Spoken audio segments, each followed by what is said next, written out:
लाहौर में पाकिस्तान और जनूबी अफ्रीका के दरमियान जारी पहले टेस्ट का तीसरा रोज जनूबी अफ्रीका के खिलाफ खेल के तीसरे दिन पाकिस्तान टीम अपनी दूसरी इनिंग में 167 रन बना सकी।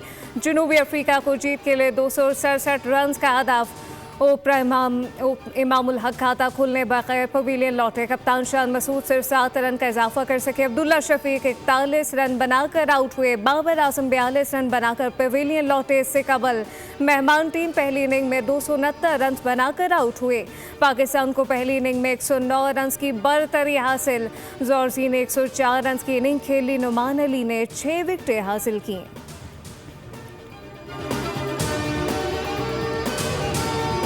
नामुंतखब वज़ीर आला खैबर पख्तूनख्वा की हलबर्दारी के लिए दरख्वास्त। पेशावर हाई कोर्ट ने फैसला महफूज कर लिया। चीफ जस्टिस ने इस्तफसार किया कि क्या गवर्नर के पास कोई खुसूसी तैयारा मौजूद नहीं। गवर्नर ने नामुंतखब वज़ीर आला से हल्फ लेने से मुताल्लिक क्या कहा है। गवर्नर ने रजामंदी जाहिर की है कि हलबर्दारी के लिए या नहीं। एडिशनल अटॉर्नी जनरल ने कहा कि वो पेशावर आकर इसका कानून के मुताबिक फैसला करेंगे। गवर्नर ने इस्तीफे की मंजूरी के लिए अली मोइन कंडापुर को बुलाया है। चीफ जस्टिस ने कहा कि इस वक्त तक सूबे का चीफ एग्जीक्यूटिव कौन होगा।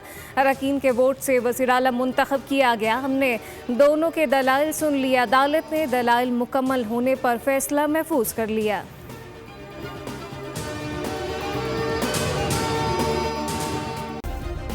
सब्सक्राइब करें और बेल दबाएं ताकि कोई खबर रह न जाए।